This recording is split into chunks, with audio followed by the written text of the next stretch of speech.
has directed that the quorum bell be rung at the commencement of the House. If the requisite quorum is not present, then a quorum bell will be rung for 10 minutes, of course, to give way to the members who are yet to walk into the chambers for the sitting to commence. And as you can see, members are walking in. And pursuant to provisions of standing order, various members will this afternoon be asking questions to cabinet secretaries, of course, for reply before specified committees. And the member for Masinga, Honorable Joshua Mwalio, will be asking the Cabinet Secretary for National Treasury and Economic Planning to provide details on the status of implementation of a decision on the Retirement Benefits Authority of 18th April, the year 2019, on a pension dispute, and subsequent ruling by the Retirement Benefits Authority Appeals Tribunal dated 21st April 2021, as well as provide a definite date when the affected retirees shall be paid their dues, which have been pending for years and continue to attract interest to date. This question by the Honorable Member. Well, the quorum has been achieved. I will now hand you over to this live broadcast that is brought to you by PBU in partnership with KBC. My name is Kamchi Menza. Good afternoon.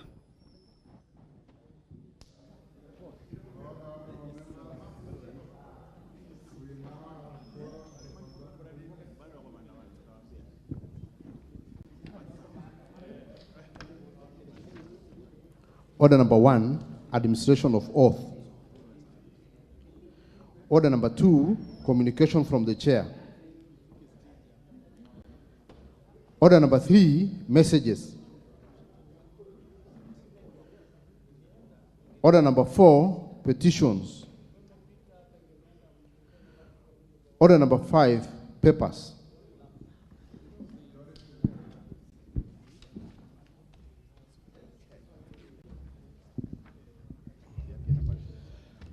Thank you very much, Honorable Speaker. Honorable Speaker, I beg to lay the following papers on the table of the House today, Wednesday, 22nd of March, 2023, afternoon sitting.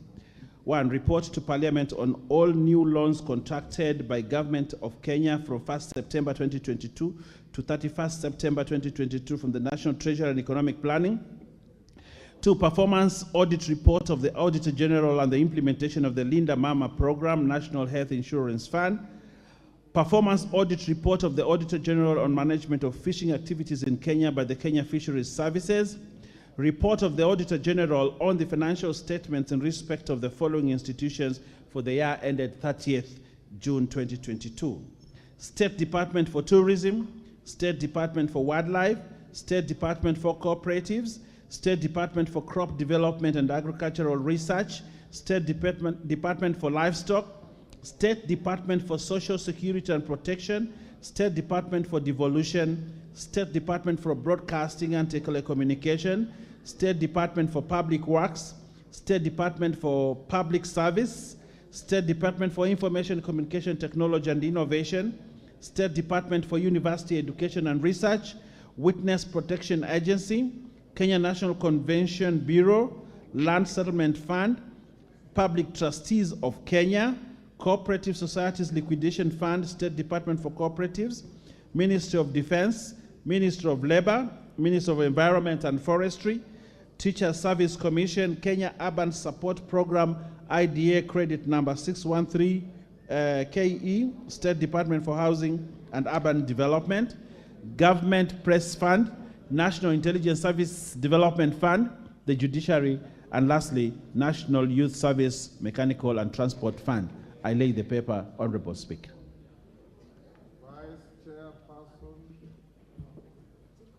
Vice Chairperson, Departmental Committee on Health.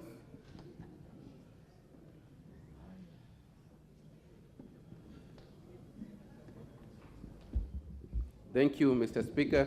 Mr. Speaker, I beg to lay the following papers on the table of the House today, Wednesday, 22nd March, 2023. Report of the Departmental Committee on Health, on its consideration of the other amendment number 2, National Assembly Bill number 42 of 2022. Thank you, Mr. Speaker. Thank you. Next order. Order number 6, notices of motion. Honorable Abraham Kirwa.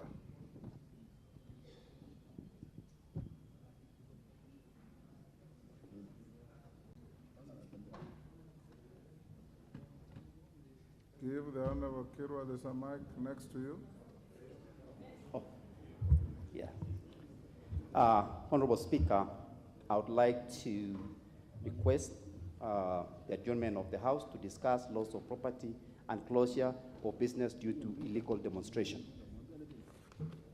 Honorable Speaker, pursuant to Standing Order number 33-1, I arise to seek leave for adjournment of the House in order to discuss a definite matter of urgent national importance regarding the closure of business premises and destruction of properties during illegal demonstration in the country.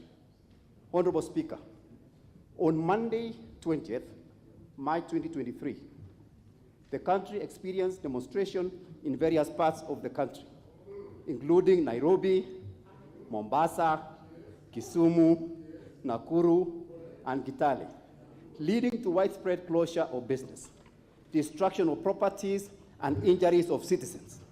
Honorable Speaker, there is a great concern by many Kenyans that should this illegal demonstration continue on a weekly basis, as indicated by the organizers, we are likely to experience further losses of properties and even lives.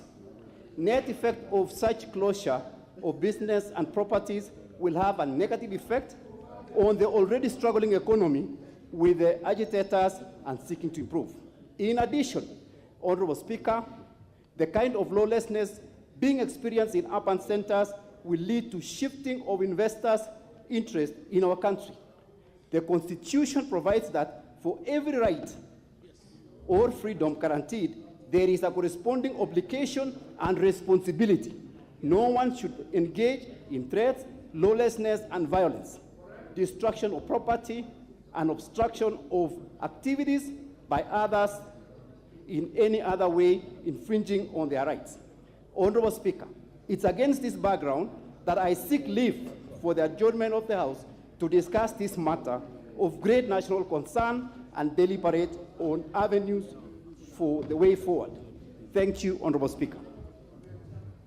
Honorable Member, you need 20 members to stand in your support.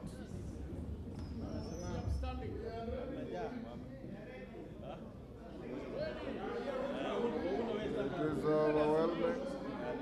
It's overwhelming. Order, you may take your seats, honorable members. You may take your seats. Order. Order.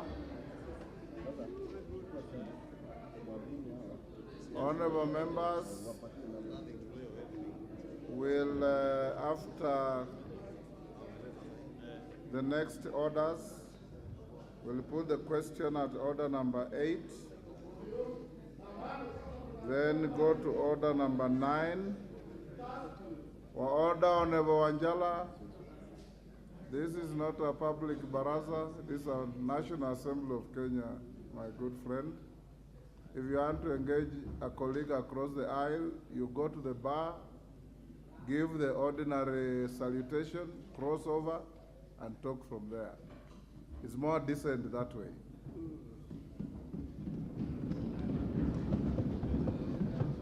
So, Honorable Kirwa, after we put the question at order 8, we'll go to order 9. And when we conclude order 9, then we'll give you time to your motion. Next order.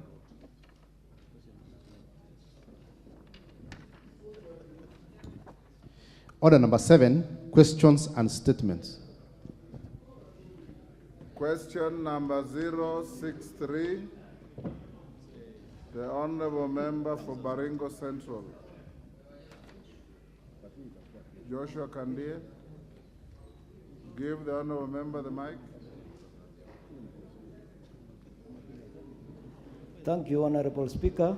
Pursuant to provisions of Standing Order 42A5, I rise to ask question number 063 of 2023. And this goes to the Cabinet Secretary for Interior and National Administration. 1.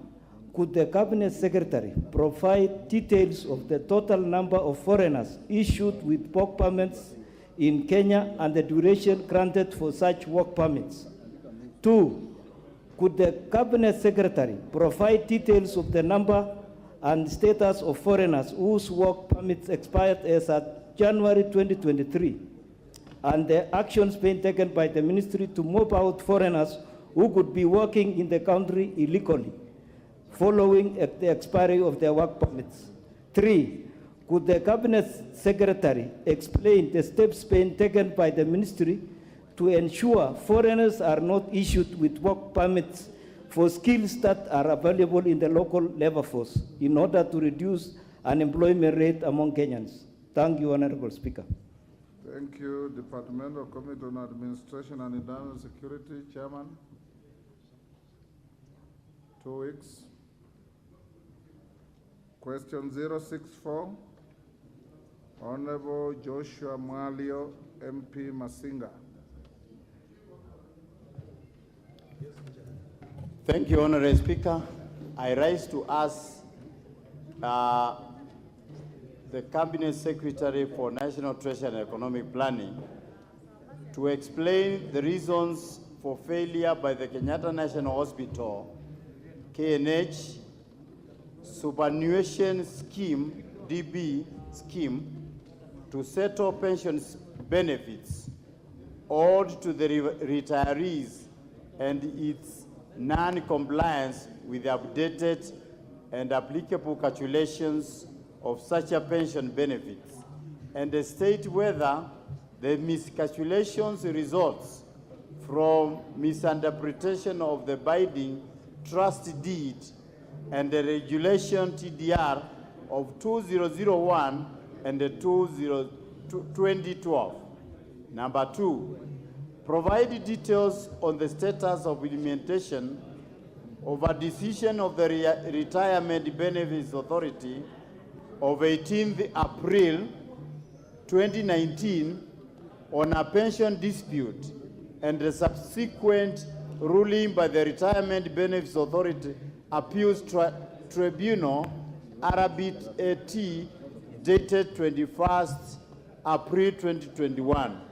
Roman 3, provide a definite date when the affected retirees shall be paid their dues, which have been pending for years and continue to attract interest to date. Thank you, Honorable Mwalio.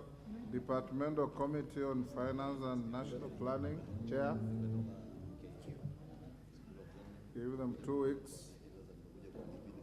Question 065, Honorable Member for Central Emendi Moses Kirima.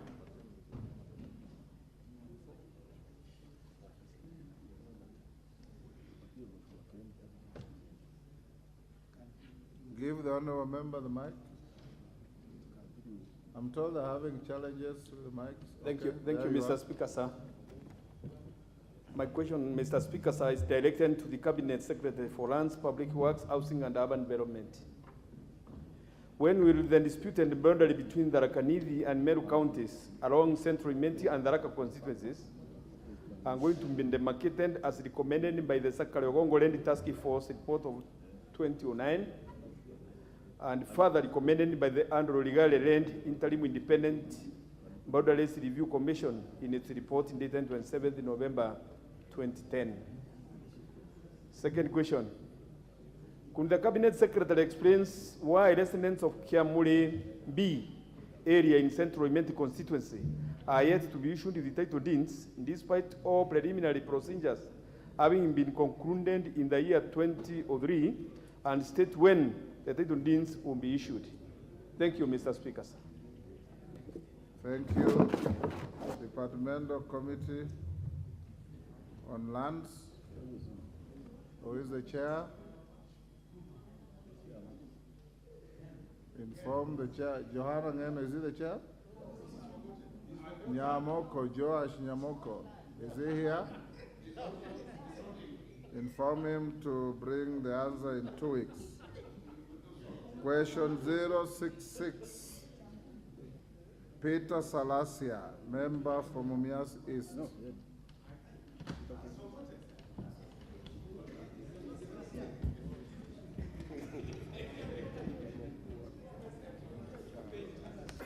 Honorable Salasia, your question. Thank you. Thank you, Mr. Speaker, sir. Could I have the question that I wish to ask the House?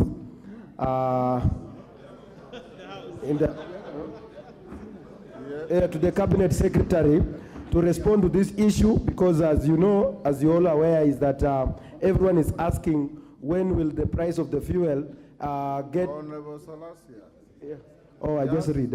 Okay. Could the Cabinet Secretary, number one, explain the manner in which importation of oil from Aramco Company in Saudi Arabia under the Memorandum of Understanding, MOU, with the National Oil Corporation of Kenya, NOC, will affect the retail pump prices of super and diesel fuels in Kenya. Number two, would also wish to ask the following to the Cabinet Secretary to provide the details of the MOU, its impact on the Kenyan fuel market, indicate whether there have been any challenges with respect to execution of the MOU, and if so, how has the ministry addressed the challenges? Number three, to explain the long-term measures that the ministry has put in place to ensure sustainability of supply of fuel at cheaper prices as provided under the MOU. And then the last one is to explain any other plans that the ministry has put in place to guarantee continued affordable fuel prices in Kenya. Mr. Speaker, sir, can you allow me to comment something? No. Okay, thank you so much. Once you ask the question, Honorable Salasia, you wait for the answer. Then your comments and supplementaries will follow the answers that you'll get. Chair, Departmental Committee on Energy. Members of the committee, inform your chair, 2 weeks. Question 067, the member for Vihiga County, Honorable Beatrice Adagala.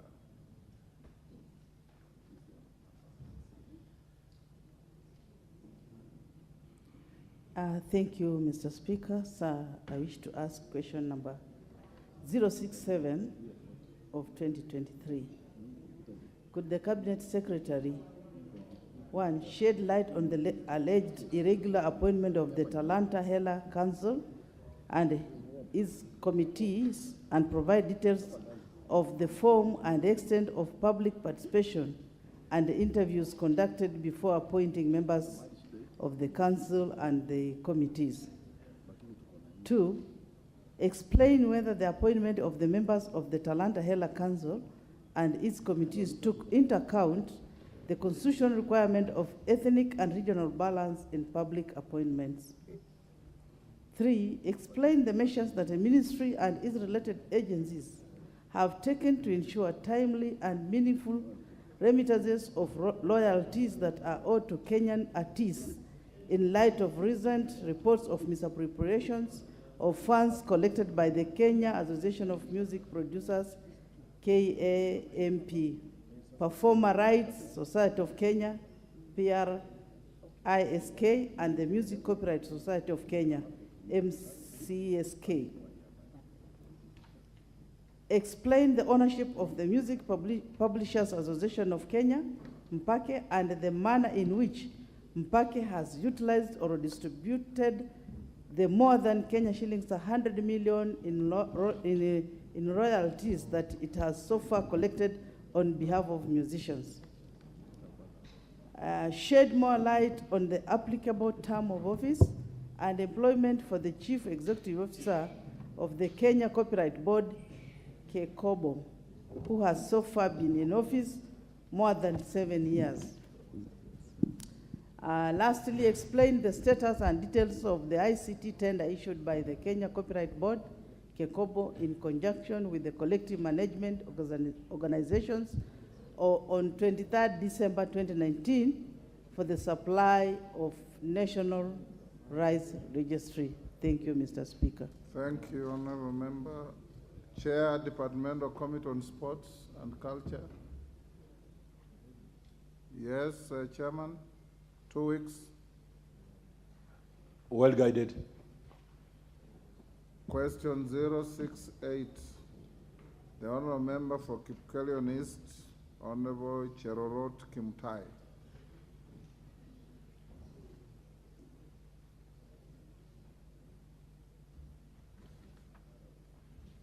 Give him the mic.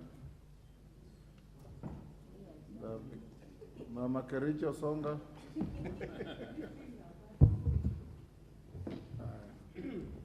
Thank you, Mr. Speaker, for giving me this opportunity. My question goes to Cabinet Secretary for Labor and Social Protection. Number one, Mr. Speaker, could the Cabinet Secretary explain why Kenya's employment design, including within the government, has a predefined requirements for relevant experience in related fields for fresh graduates, thereby causing many potential employees to be left out due to lack of experience? Number two, could the Cabinet Secretary provide details of comparisons of the outcomes of careers to which employees are recruited without experience for on-job training from the very onset, such as the uniformed officers vis-a-vis the careers which recruit from highly trained personnel but requires experience of specified periods before employment? Number three, Mr. Speaker, could Cabinet Secretary explain the evaluation tool used to assess the capacity to deliver for the fresh job seekers who have found it hard to maneuver in the job market, thus lacking an even fair ground to benefit and grow their careers? Number four, could the Cabinet Secretary consider developing a workable policy framework aimed at protecting young professionals and fresh graduates from being subjected to extreme job qualification requirements in order to boost an all-round career growth as well as minimizing unemployment of educated youth in the country, Mr. Speaker? Thank you. Thank you, Honorable Kimutai. Chair, Departmental Committee on Labor.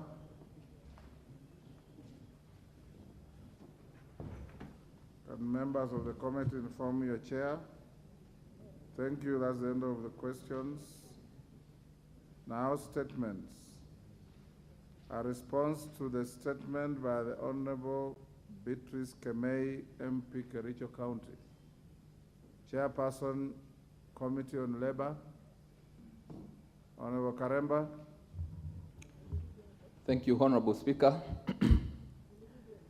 After the statement was committed to the committee for consideration, the committee invited the CS for a meeting to receive and consider its submissions. However, the response was deemed inadequate.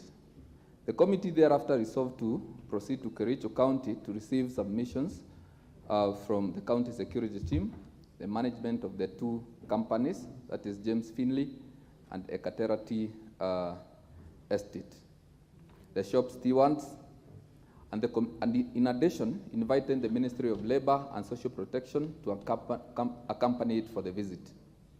The committee was able to hold meetings with the invited stakeholders, and Mr. Speaker, out of the engagement and from both oral and written submissions, the committee will be shortly tabling a report of its findings, which will come tomorrow probably. But Mr. Speaker, what the committee found out in Kericho was that there are policies.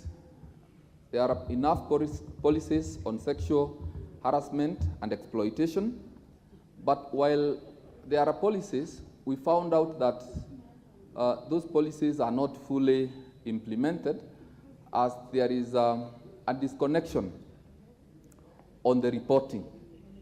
Those at the lower kind of the company are unable to report on the issues to do with sexual harassment, either because of fear or intimidation. Then also, there is a challenge, Mr. Speaker, because so far as we speak, there is no complainant. There is no one who has complained about the sexual harassment. So even though there are those that have been adversely mentioned, we do not have a single person who has come out to complain, so that the process of prosecution can begin. Then also, Mr. Speaker, we noted that we have only one labor officer working in Kericho and in Bomet. And Mr. Speaker, one officer is not enough to go and to address the issues to do with labor issues, including sexual harassment. So, Mr. Speaker, without preempting the report which is supposed to come to this House, we made our own observations, and the CS in the report, in the submission, made the following findings. One, it was confirmed that as per the provisions of the law, that is the Sexual Offences Act and the Employment Act, the two companies had put in place sexual harassment policies and elaborate structures, including informing the workers. Then two, the ministry officials engaged with the workers' representatives, those are the shop stewards and the gender committee members, and they confirmed that they have been trained on sexual harassment and were aware of what was expected of them. Then thirdly, Mr. Speaker, it is a fact that despite the seemingly elaborate and robust structures put in place to prevent and address sexual harassment cases, the vice is still being experienced in the two companies, which indicate structural disconnect. There seems to be a cloud of fear in reporting to the managers and the tendency of some managers to cover their colleagues so that the matter do not reach the top leadership. Mr. Speaker, the county labor officer reported that there has never been any labor complaint or trained dispute on sexual harassment reported to his office by individual workers or trade union in the last 7 years. So, Mr. Speaker, finally, the ministry in the submission are committed to encourage initiatives to partner with other agencies to encourage workers to report any negative vices affecting their lives to competent authorities so that remedies can be found. So, Honorable Speaker, I beg to table this statement before the House. Thank you, Honorable Speaker. Beatrice Kemei, do you have any supplementary to follow up on that?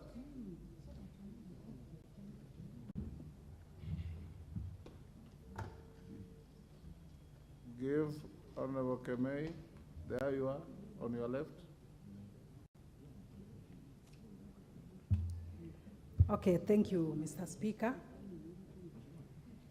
And first, I want to appreciate the Committee of Labor who went to Kericho on fact-finding. And as much as I appreciate, I think the chair was too brief, but I believe what he has stapled will be looked more into. And when the time for, I believe, Mr. Speaker, there will be time maybe to debate on the same. And however, I would say that what the ministry has done is sufficient and satisfactory.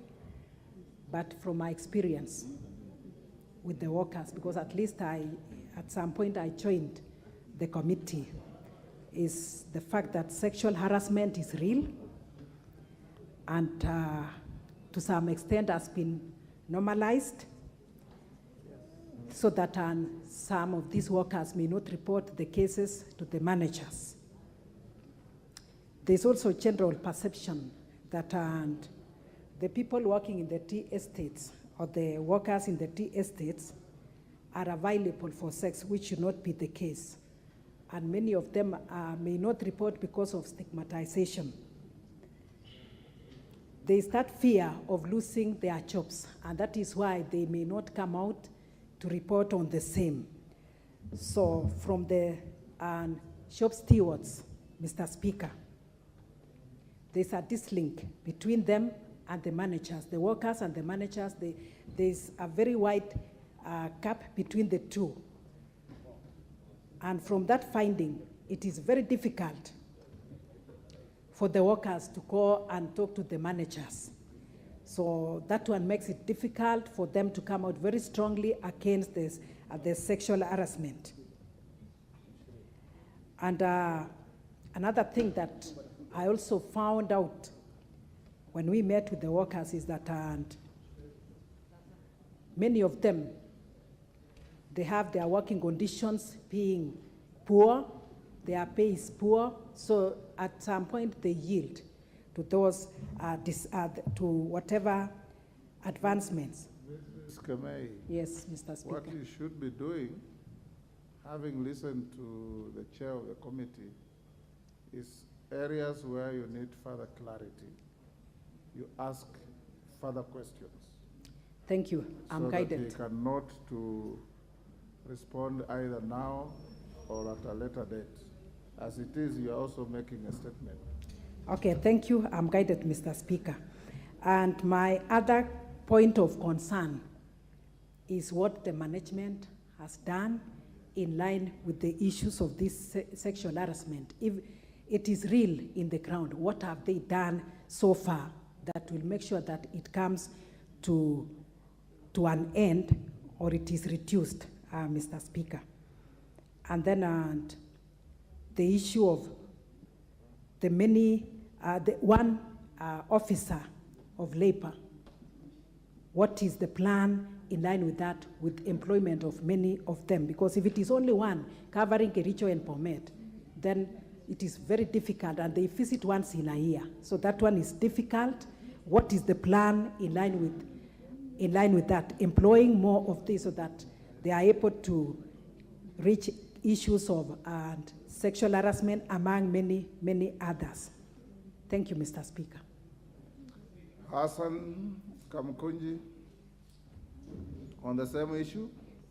Yes, and related to, first of all, I wanted to say, Mr. Speaker, that it's a matter of grave concern that the ministry responsible for this matter has not given this issue of sexual harassment, which is now an international topic. It was exposed in the BBC, a big BBC Panorama documentary, in which these cases were spelled out, and it has become a big issue to the two British companies that are involved in this particular issue.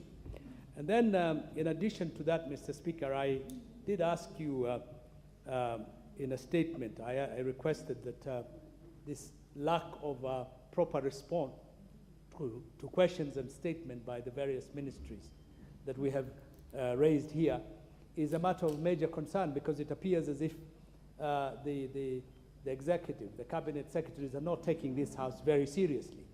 For example, since October, I've asked not less than 5 statements, and I haven't received a single answer to them. And some of them are now becoming less topical. At that time, they were much more of urgency.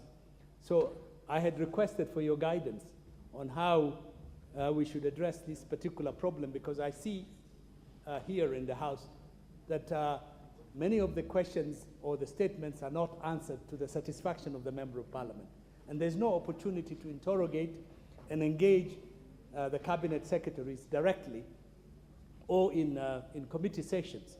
So the point is, why would we ask questions and statements if the other side is not taking it with the seriousness it is required? And therefore asking for your guidance on that and what needs to be done. Thank you, Mr. Speaker.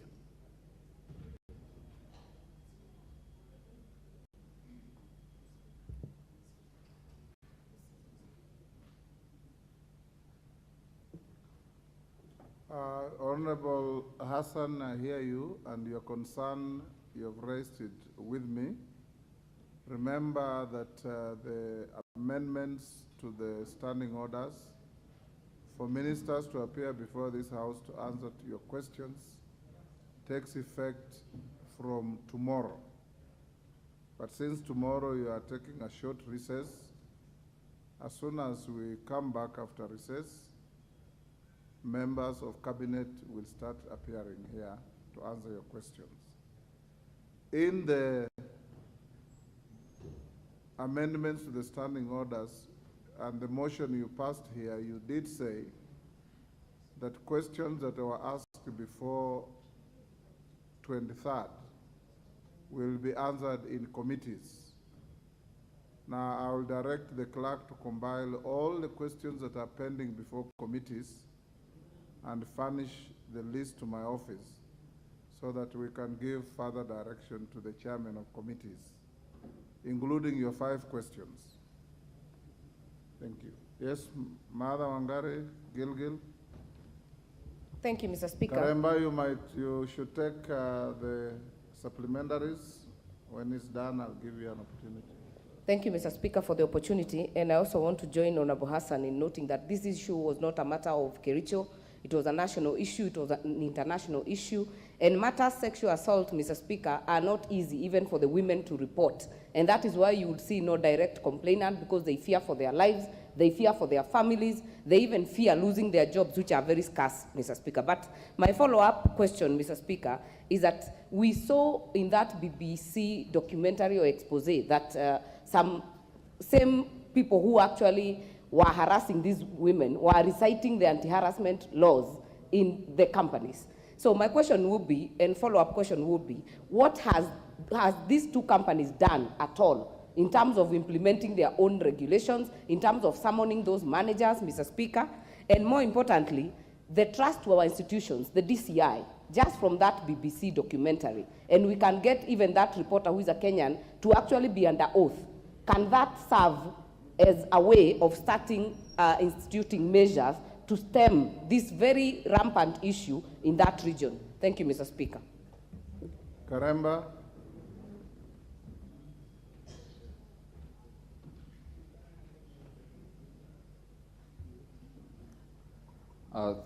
Thank you, Honorable Speaker. Mr. Speaker, there was one person, Mr. John Chepochok, who was notoriously mentioned in the submissions. And Mr. Speaker, I wish to inform the House that the James Finley Company suspended one John Chepochok. He was contracted to look for workers. And he was doing that for a couple of years from 2017. But since after the expos, his services were stopped. And then also, Mr. Speaker, the James Finley decided now to absorb all the employees and to employ them without contracting. So that is one of the decisions that was arrived at by the James Finley. At the Ekatera company, which is formerly Unilever, we found that the management was doing something. There were cases that had been reported, but each of those cases, Mr. Speaker, had been reported with the criminal investigations offices, and some were matters in court, some had been already dealt with, and others are cases that are ongoing in court. So we found out that this issue of the BBC expose was not the only issue that had been reported, but several other cases had been reported. Some have already been dealt with, while others are ongoing. Then also, I want to associate myself with the sentiment from the honorable member from Kamukoji that, Mr. Speaker, it is time now the CS has come here, because in their submissions, we found out that they are giving us very inadequate details. So when they come here, we will be able to ask them supplementary questions, and I don't think they will be coming here without being adequately prepared. Mr. Speaker, I have heard from the Honorable Martha, and it is true. While the women, the workers, and mostly the women in these two companies were agreeing with us that there has been sexual exploitation and harassment in those two companies. Most of them, who even have contracted HIV, were not willing to come out and report. And the reason was they believe that if they report, they will be fired. Secondly, stigmatization. No one wants to be seen on TV and in the screens as having been one of the victims. But I also want to agree with the Honorable, because that is also contained in our report, which will be tabled shortly and possibly tomorrow, that investigations through our able DCI officers should begin with the person who did the expose. We are considering requesting him to be the person to be complained, so that the process of prosecuting those accused can begin, since right now we do not have anyone complaining. So, Mr. Speaker, thank you. Yes, Colonel Russell.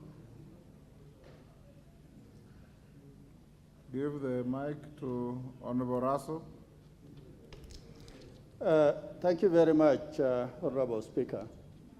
Honorable Speaker, the question that has been raised by the member for Kericho is a gravitas question. It is heavy in that rights of Kenyans is being violated, maybe because they are poor or maybe because they are just low-paid workers. The Honorable Chair and also the member have agreed that there is sexual abuse that is going on. Whether there are witnesses coming forward or not, I think this is an issue that must be investigated. The minister, this question should not be laid aside. When the minister comes, then this should be one of the questions that the minister must answer to this House. Why such violation take place, and yet we hide our heads in the sand just because Finlay is one of the major companies in Kenya dealing with tea, and they pay taxes. I think it's not about taxes. It is about the dignity of Kenyans that we must not look away. Thank you, Honorable Speaker. Yes, Justice Kemei.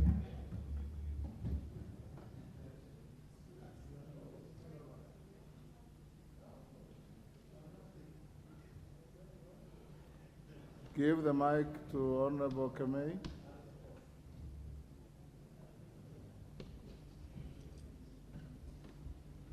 You may use the portable mic being brought to you.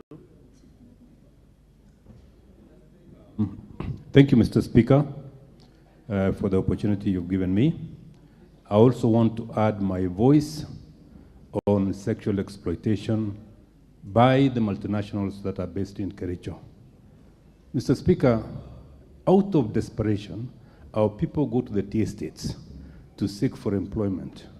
Mr. Speaker, we do not expect the two companies, and indeed any other investment in Kericho, to exploit our people simply because they've got no means of earning a livelihood at the moment. Ask the chairman a question. Chairman, we would like, Chairman, when you provide the answers, to specifically look at women that have been exploited in Kericho, and particularly those that come from Ainamoi constituencies, Belgut constituency, Bureti, and Sigawitsun constituency. Thank you, Mr. Speaker. Oundo, Karemba, I hope you are recording. Give the mic to Honorable Oundo across the floor, or give him. If the mic is not working, give him the... Thank you, Honorable Speaker. Luckily enough, mine is working. And I want to advise, probably ask my colleague, the chair, to probably, as he asked for supplementary, please add this question. Sexual harassment is not only confined to tea farms. It's not only confined to the agricultural sector. It cuts across the entire workforce where women seek work.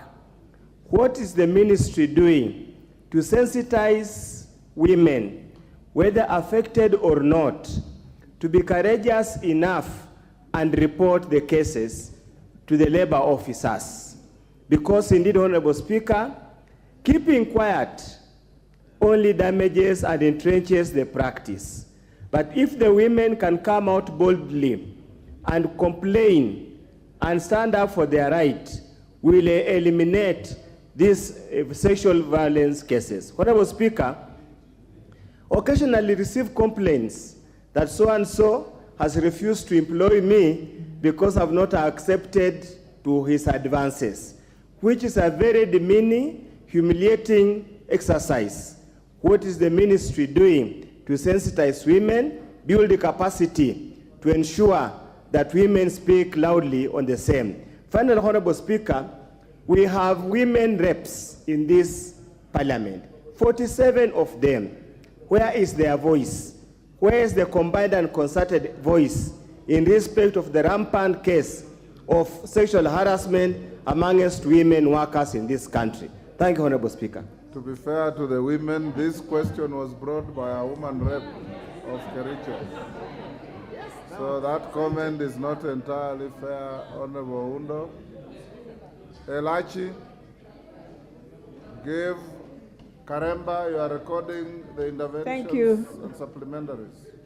Thank you, Mr. Speaker. Mr. Speaker, as I speak to the chair, I just want to tell Professor that this statement was brought in with me and the woman rep of Kericho. It was women who came to cry in this house. Mr. Speaker, my question to the chair, so that he adds, is one, this is an issue that is already in court in London. We have 2,000 workers of Kericho who have sued this company. We would want to know what the ministry is going to do to support them in their case that is in Scottish, and it's about to start in the month of April. Number two, even as we speak about all these issues, we had women who were affected with HIV/AIDS. We want to know, what is the government going to do to the officers who affected these women? Because even as you speak of rape, you rape and you affect is even more. In fact, Mr. Speaker, it is very unfortunate that we are talking this in Kenya when we have the Sexual Offences Bill, when we have many bills to deal with this matter. And therefore, as much as the companies decided to suspend the officers, indeed the officers, Mr. Speaker, must be taken to court. So I would wish the chairman to just ensure their case is being taken now by government. It is a huge case. Many workers who work in these tea farms are sacked the moment you start having back problems. You are now told to leave work. So we want to know, what are we going to do with the many workers who have left just because they became sick because of work? Thank you, Mr. Speaker. Johanna Ngeno. Karemba, I hope you are noting all those. Yes. Give Johanna Ngeno mic. Thank you, Speaker. I also want to know from the chair what penalties the ministry is conscribing on those particular companies which are found to be actually promoting the sexual harassments. I remember, Speaker, one of the companies in the UK, I think it was James Williamson. Is it promoting or condoning? Condoning. It appeared condoning much more than promoting. Thank you, Speaker. I remember there's a company in the US, in the UK, Mr. Speaker, which is actually having an association, business association with the James Findlay and the Katera companies in Kericho, which actually disassociated itself from this company after this sexual harassment issue came up. That is a company in the UK. What have we done ourselves in our country especially the ministry, so that the companies which are allowing their members or their employees to exercise this particular criminal activity are also banned or are given serious penalties. Mr. Speaker, secondly, this is an issue that came in light of machines which have flooded the tea estates all over the country, not only Kericho, even in Kiambu, in so many other areas, forcing so many people to be unemployed, and those few that go for those opportunities, they get harassed. What has also the ministry done, especially on that particular issue of machines, which have caused a lot of problems in this country, Mr. Speaker? As much as we would want to mechanize farming, we want to mechanize almost everything, Mr. Speaker, there are opportunities which are meant to safeguard the interest of the people of this republic, and we cannot allow that to happen. So, Mr. Speaker, I wish the chair also, as a follow-up question, look into that issue of machines, which has actually helped out people who have been getting their livelihoods from these particular estates. I thank you, Mr. Speaker. Naomi Wako, we should bring this to an end. Naomi, then Mukami, and we. Then after Naomi Karemba, you can answer those. Then I'll give another three, Changamwe, Mukami, and the CTNA. Is there any other member who is there? No, this is Naivasha, Mr. Speaker. No, I know the difference between Naivasha and the CTNA. Thank you, Mr. Speaker, sir, for allowing me to add my voice to this very important statement, motion. And I want to take this opportunity to also congratulate Women Rep Kericho for bringing out this matter that has affected very families and affected many women in that industry. Mr. Speaker, sir, we know very well that if the woman rep did not bring this out, this matter would have been still hidden up to now and even maybe forever. But she has taken a very bold step to bring this matter out and to expose the practice that is there. Mr. Speaker, women have been exploited. Honorable Naomi Wako, this is ask a supplementary to Karemba, the chair. Okay. Now you are debating. Thank you. Bring a motion on sexual harassment and we'll give you time to debate on it. Okay. Thank you. So sexual harassment has been there and many women have been affected. I just want to say that in this country, it is practiced almost everywhere. So I advise the chairman to give this all the attention that it deserves so that those who have been involved in that can be brought to books, and those affected again by HIV/AIDS through this act, then they can be given special consideration. That is my advice, and thank you. Karemba, it looks like you will have to re-engineer your answer. Thank you, Honorable Speaker. And I am impressed that this issue is causing members to have a lot of interest in it, because it is a very serious matter, and we were very shocked, Mr. Speaker, when we went to Kericho and found out that there are so many women, more than we thought, who have been harassed and exploited sexually. And I want to agree with the Honorable. Karemba, you have been asked about 3 questions in all those. 1, what are you doing about possible criminal prosecutions? 2, what are you doing about the offending multinational companies? 3, are you supporting the women who have filed suits in courts outside this jurisdiction in the UK and Ireland? And 4, there's a person you mentioned as notoriously mentioned, and then you crowned it by saying he's suspended. Is that suspension enough? Those are the questions I've picked from all the members. So answer those 4 questions. Mr. Speaker, we believe as a committee that the suspension of one John Chepochok and his accomplices is not enough.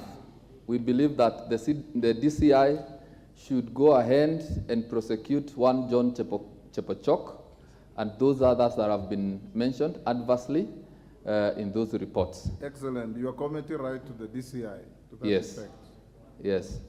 Then, Mr. Speaker, on the issue of the case in Scotland, as I am aware, the matter is not directly on the issue of sexual harassment.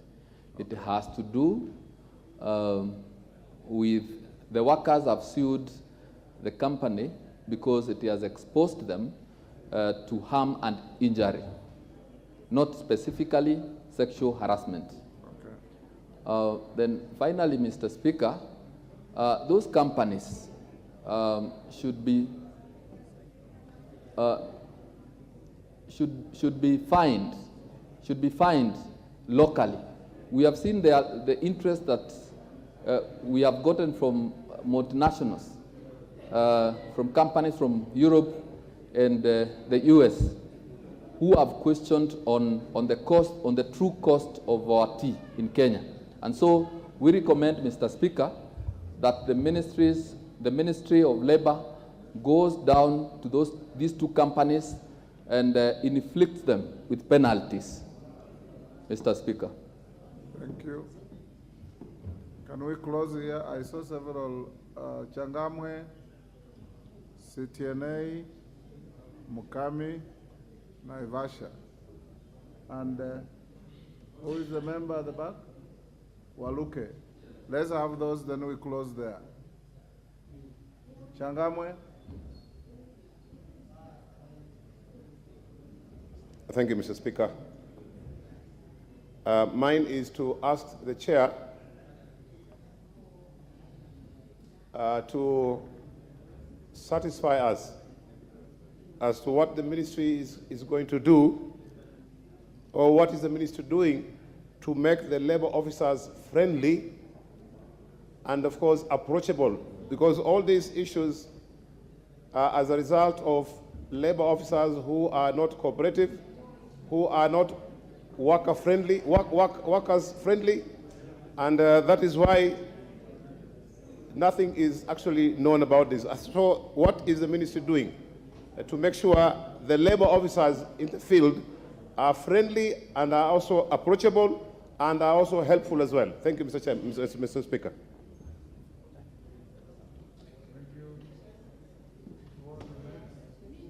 Mukami, was it? Yeah, Mukami. Thank you, Honorable Speaker. Chair, I wanted to ask you one question. I don't know whether you have watched that documentary. It is very traumatizing. Personally, it is my daughter who told me to watch that. And I want to ask you, now because the mothers have been affected with HIV, who is going to take care of those children? What are you going to do about it? What measures are you going to take as a committee to make sure that that is not going to happen in the Kerisho tea farmers again? Thank you, Chair. Tarbo. Give her the mic. Thank you. Thank you, Chair. Honorable Mukami has asked the same question, but nonetheless, I will emphasize it.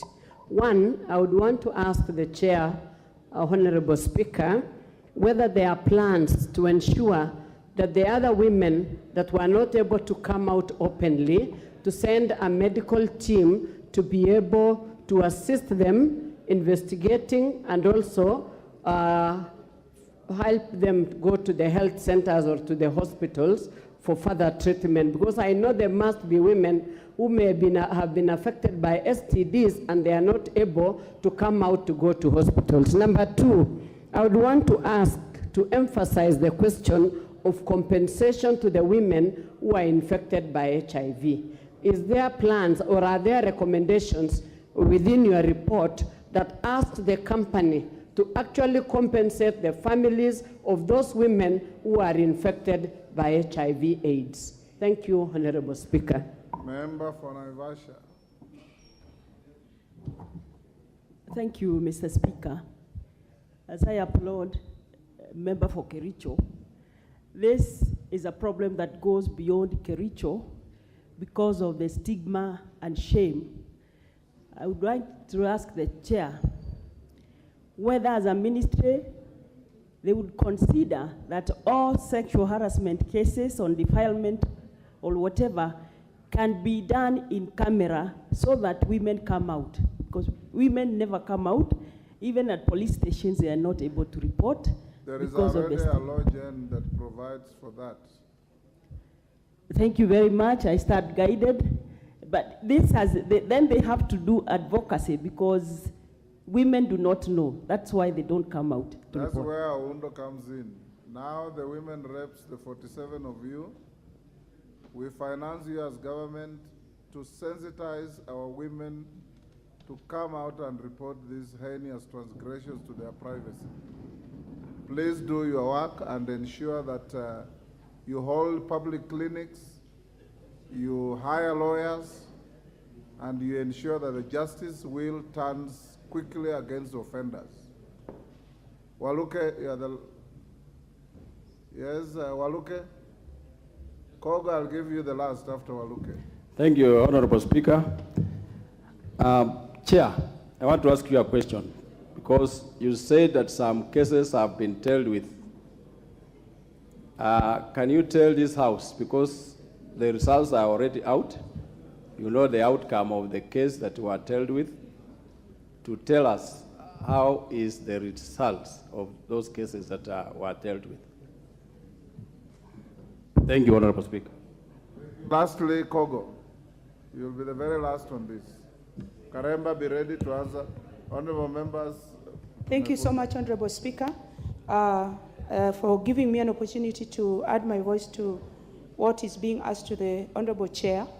Honorable Chair, it would be important also for you to bring to the attention of the House what else is being done to other aspects of sexual harassment at work.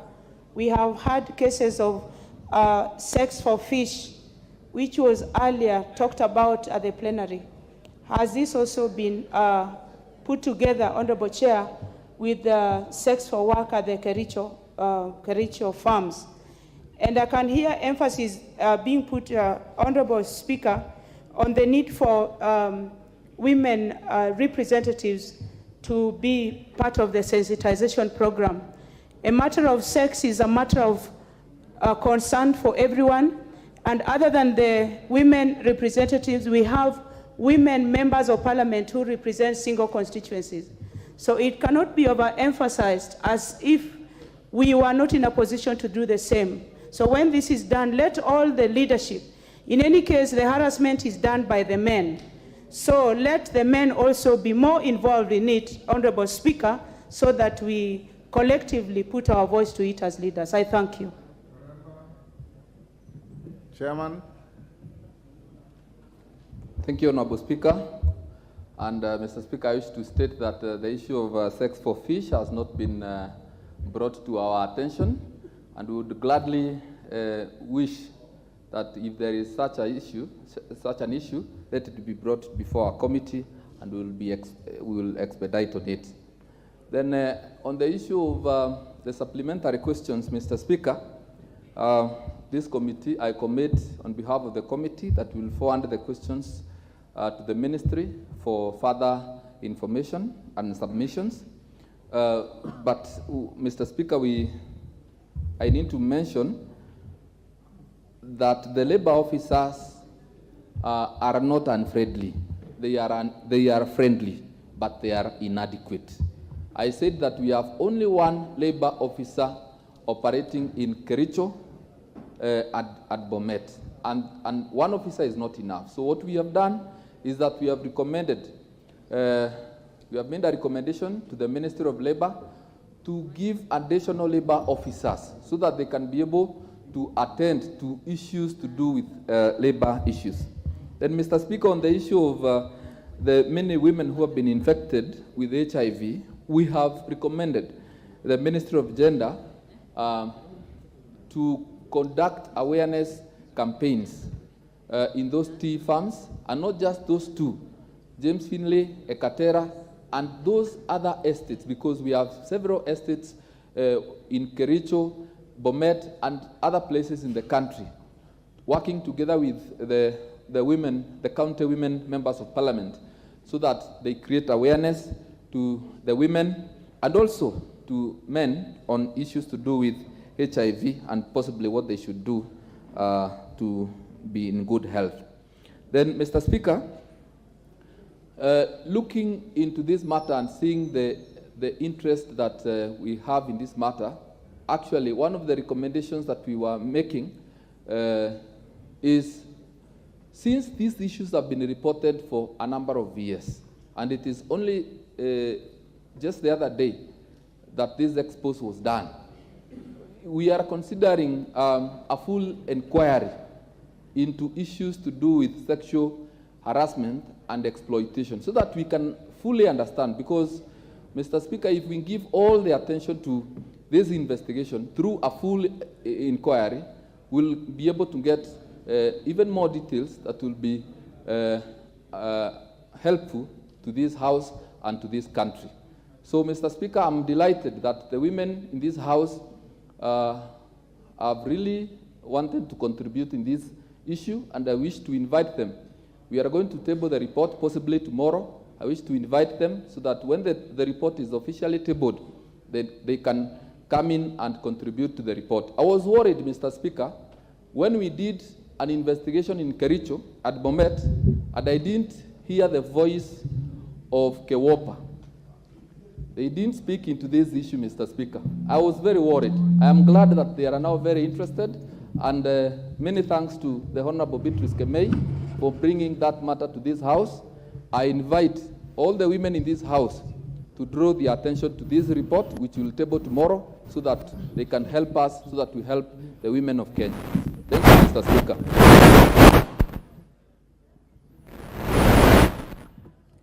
Thank you, Honorable Karemba. Honorable members, I wish to acknowledge the presence in the Speaker's gallery of students from Tangaza University College, Lang'ata in Nairobi. On your behalf and on my own behalf, I wish to welcome them to the House of Parliament. That's the end of questions and statements. Next order.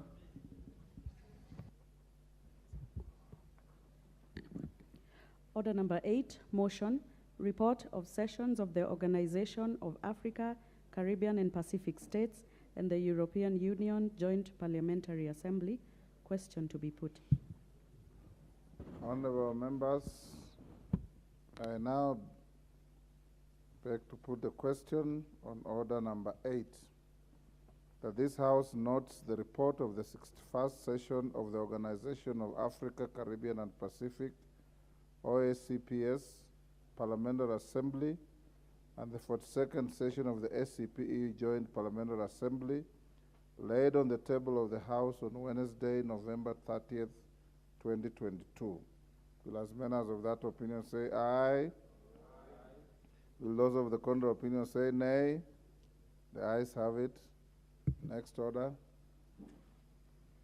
Order number 9, motion, report of the proceedings of the first ordinary session of the 6th Pan-African Parliament.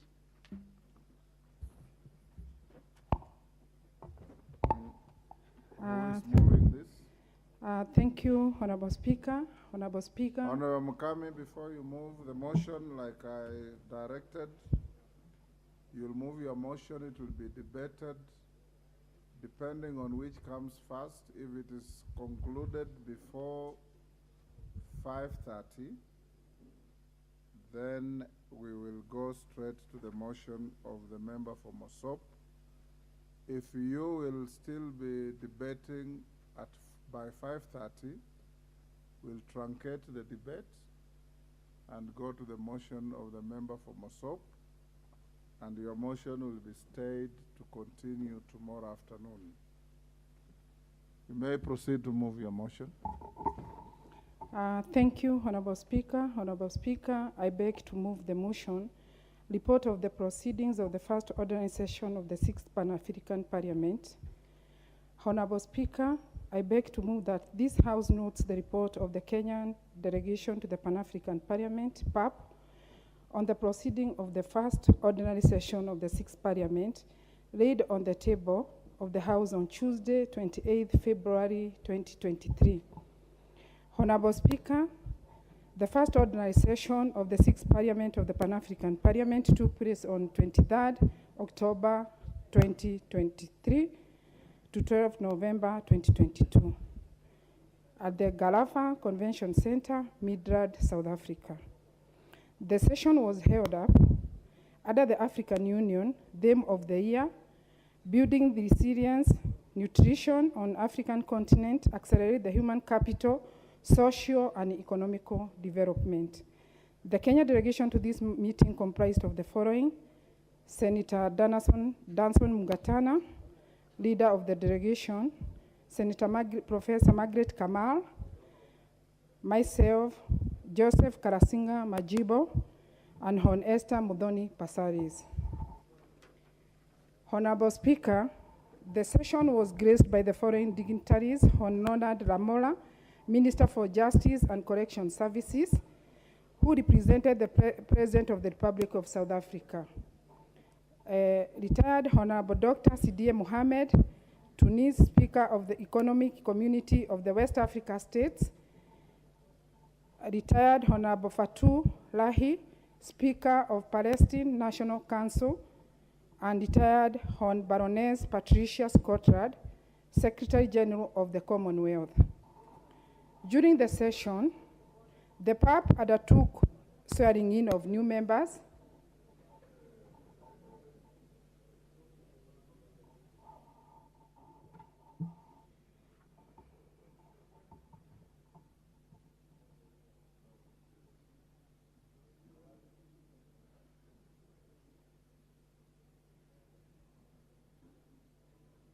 Yes, what's your point of order, Honorable?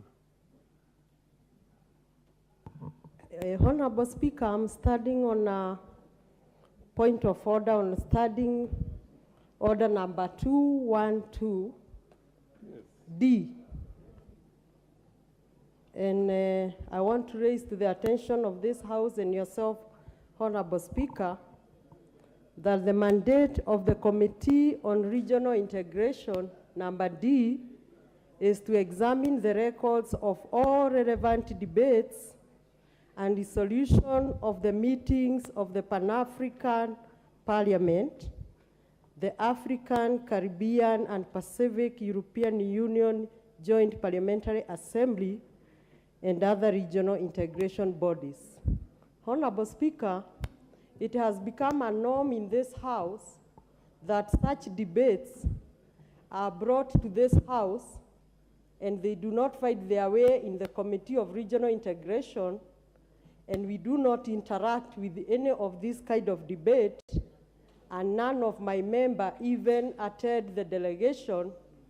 And I want you to guide the House if it is in order, because last week, or the question that has just been put on order number 8 was also on a related debate. So in the past, my experience when I served in Regional Integration Committee,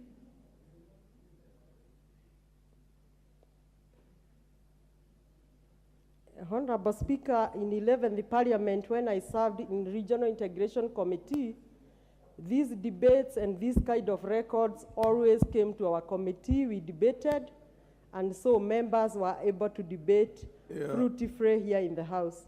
Thank you, Honorable Speaker. Ordinarily, the rules are that we have to abide strictly with the standing orders of the House. It is within the same standing orders of the House also that when a member moves a motion, regularly or irregularly, you wait until it is moved and then seconded and then rise on a point of order to contest. So you will finish moving, it gets seconded, and the Honorable Chair of the regional body is going to rise and contest that. Thank you. Thank you, Honorable Speaker. Honorable Speaker, during the session, the PAP undertook swearing in of new members from Kenya, Burundi, Mozambique, Morocco, Somalia, Tanzania to the Pan-African Parliament. The delegation from Kenya was sworn in on Thursday, 10th November 2022. Additionally, Honorable Speaker, a number of issues affecting the member states were deliberated on, including a motion calling for the cessation on conflict in Democratic Republic of Congo, DRC, as well a consideration of the document amending the PAP rules of procedure. Thereafter, the clerk made a presentation on the draft resolutions and accommodation of the first ordinary session of the 6th Parliament of Pan-African Parliament, and in total, 18 draft resolutions and 3 draft recommendations were adopted. The President of the Pan-African Parliament, President Shiv Fortune Cherubira, presented a performance review report that assessed the tangible achievement, assessed the performance, and identified the strengths and weaknesses of the institution. As it sets its goals for future performance, this move was aimed at increasing the confidence of African parliamentarians in the current leadership ability to effectively deliver on its commitment to revive, renew, reposition Africa's supreme parliamentary body. He underscored the need for Africa legislators to demonstrate the results of work that PAP was doing in order for them to win the support of African citizens. He stated that the PAP had demonstrated its relentless as it continued to undertake its responsibility towards enhancing peace, security, promoting democracy, and rapid socio-economic development of the people of Africa. He further stated the newly elected Bureau had committed itself to the rejuvenation of revitalization of the PAP as evidence of the achievements that had been recorded within its short period. Honorable Speaker, the PAP President explained that the results of the performance review report were anchored on the 4 thematic objectives of the PAP 2019-2023 strategic plan, which includes strengthening the parliament function of the PAP and the enhancement of knowledge, management, responsibilities on the continent.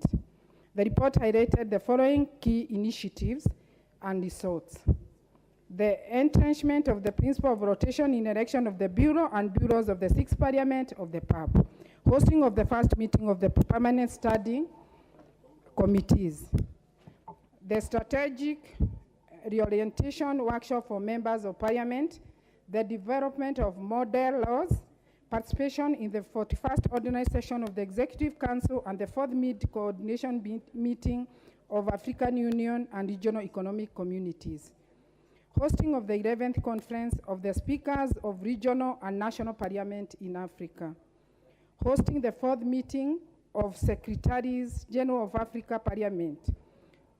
Hon. Sharabula stated that this initiative had yielded significant positive results for continent body and ensuring debate.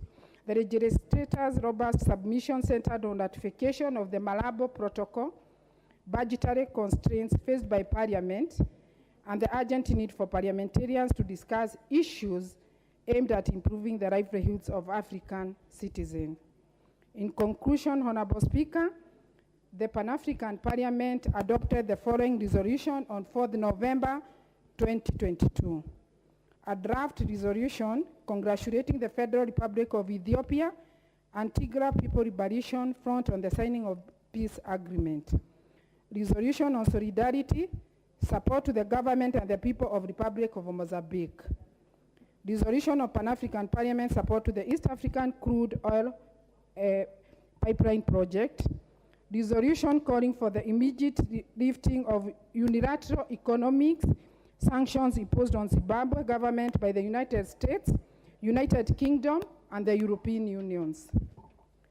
Resolution for ratification and implementation of additional protocol to the African Charter on Human People's Rights on the Rights of Women in Maputo Protocol. Resolution on roundtable on advancing democratic governance through implementation of African Charter on democracy, elections, governance, and enhanced citizen engagement.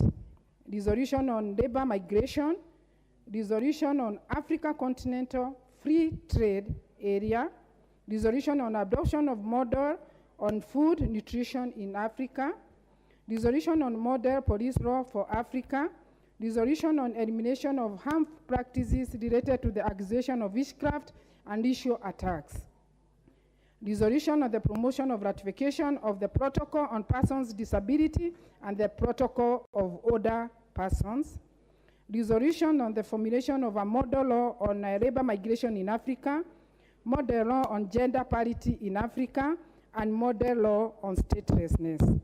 Resolution on the promotion of Africa Union 10-year action plan to eradicate child labor, forced labor, human trafficking, and modern slavery 2020-2030.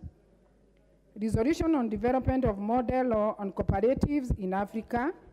Resolution on the development of model registration on factoring in Africa. On behalf of my fellow members of Pan-African Parliament, representing the Parliament of Kenya, I beg to move that this House notes this report as presented. I thank you, Honorable Speaker. Honorable Speaker, I beg Honorable Majibo to support.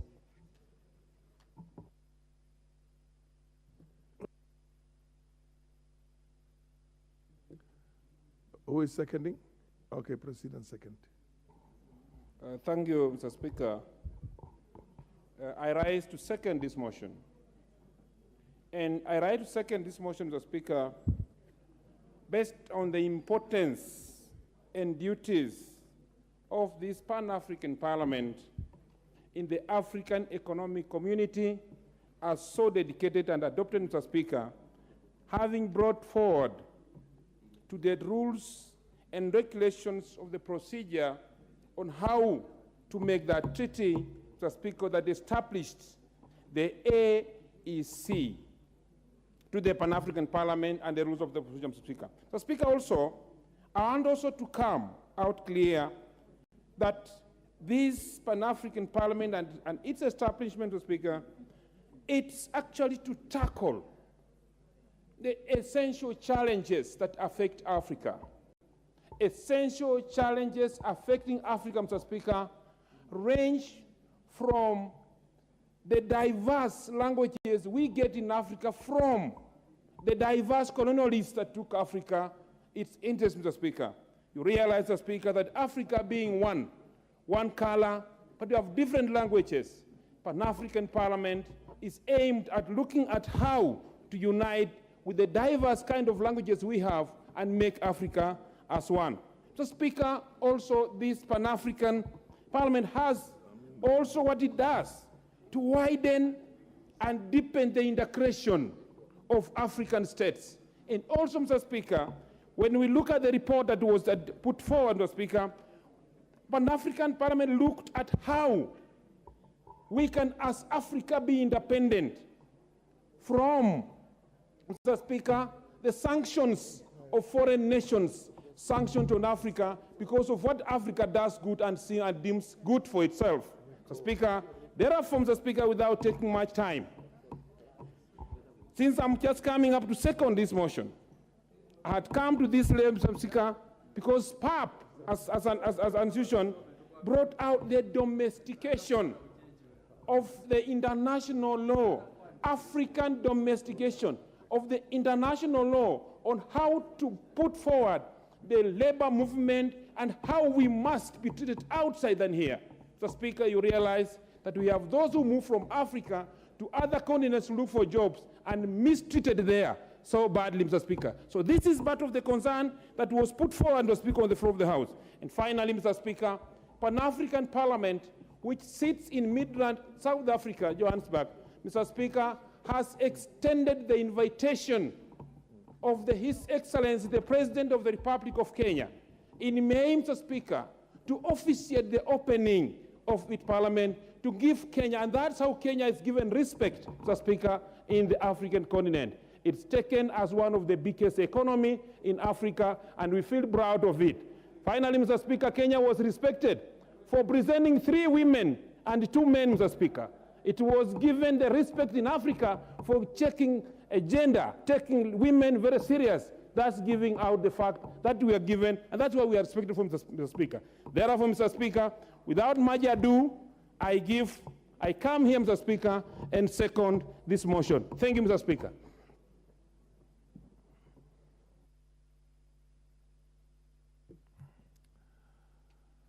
Honorable members, before I propose the question, I would want to hear the Honorable Wenjuku Moria, the chair of the committee, Select Committee on Regional Integration. Thank you, Honorable Speaker. If you may recall, 2 weeks ago we had a similar debate in this House that you have just put the question. And during my debate, I did put for record that it was premature to bring that debate in the House before it found its way in my committee. Honorable Speaker, if you read Standing Order 212, which my committee is founded on, in particular C and D, it is the committee's mandate to examine the records of all relevant debates and resolutions of the meetings of the Pan-African Parliament, the African, Caribbean, and Pacific European Union Joint Parliamentary Assembly, and other regional integration bodies. Honorable Speaker, it is my hope that the drafter of this standing order was in mind that the Regional Integration Committee is purely mandated to interrogate matters on regional integration, knowing very well that all the bilateral talks, all the bilateral agreements mainly originate from these joint parliaments. And as such, I'm concerned that this is a second debate, and therefore, I would wish that you guide the House, though I have written a letter to the Liaison Committee. Unfortunately, we have not been able to sit for the last 2 Wednesdays. So if you find it well, you may still guide me where I should execute this matter more. But in my view, it is premature for this House to debate this report before it is examined and interrogated by my committee. And Honorable Speaker, for purpose of strengthening this House, at times when committee members debate a report that they have interacted with, they shape the debate in the House. A member like Honorable Moreu may not be well informed about Pan-African proceedings, but when members of Regional Integration Committee, who are more than the 2 who are nominated, speak on these matters, the House will be able to follow the debate, and they can have more understanding, and they can debate from a point of authority and information. With that, Honorable Speaker, I beg you give the guidance. Though I see quite members wishing to discuss on the same.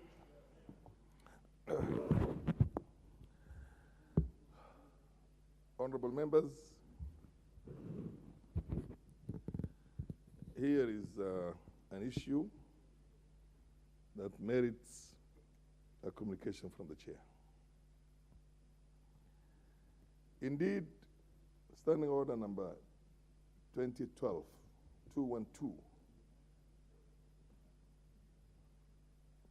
sub-article 2D, does indicate, read along with 1, there shall be a select committee to be designated as a committee of regional integration. The committee on regional integration shall, and I want you people as lawmakers to understand the difference between shall and may. Shall examine the records of all the relevant debates and resolutions of the meetings of the East African Legislative Assembly. B, that's B, examine bills introduced in the East African Legislative Assembly and acts of the East African Community. Examine the records of all relevant debates and resolutions of the meetings of the Pan-African Parliament, the African, Caribbean, and Pacific European Union Joint Parliamentary Assembly, and other regional integration bodies. Inquire into and examine any other matter relating to regional integration generally requiring action of the House. Generally requiring action of the House. The House is now acting on the report of the Pan-African Parliament,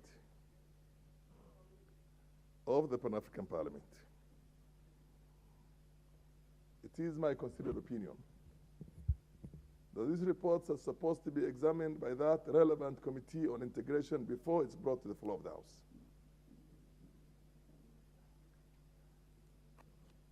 Although this ruling is being given belated, and this is a matter, in my opinion, the Honorable Wanjiku Muhia and her committee should have raised on the floor of the House for the chair to give a ruling on.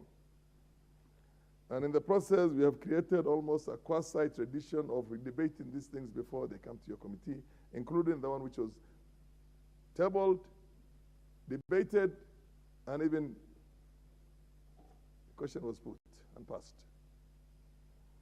But nonetheless, it's my opinion that a wrong is always a wrong, even if that wrong did pass before.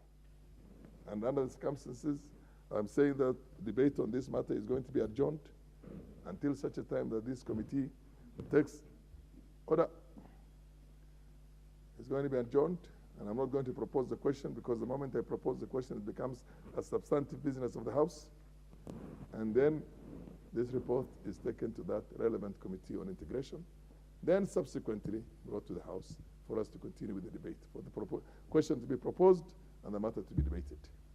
We have standing orders in this House, and we have committees, and they're supposed to perform. And they're supposed to perform strictly in accordance with what they were intended for in the first place. Anytime committees go out there, parliamentary delegations go out there, before they bring the report into the floor of the House, it has to be examined by the relevant committee for it to come to the House enriched. So, next order. This report, this debate is adjourned until such time that the relevant committee is satisfied with it, and then the matter is brought again for us to conclude the debate, for the question to be put on this. Thank you. Next order.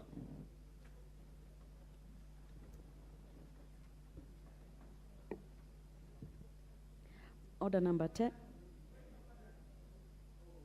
Yes, what's your point of... Honorable Millie Odhiambo, MP. I don't know whether it's Rusinga or Mbita. Suba now. Suba, oh my God. Thank you, Mr. You've Speaker. changed the name again, yeah. Thank you, Mr. Speaker, and thank you for the guidance and clarity that you have given. Indeed, I was a member of the Pan-African Parliament, and the direction you've given is correct. What I'm wondering is, given that it's already been moved and seconded, if the committee is going to examine it, at what point is it coming back? Is it a continuation, or the committee will bring it afresh? Because even in the past, it's actually the committee that moves the motion, not the members. The members contribute. So maybe you can give guidance that when it comes back again, at what point is it coming back? Is it being moved afresh? Thank you. The Honorable Opio Wandai, Minority Leader.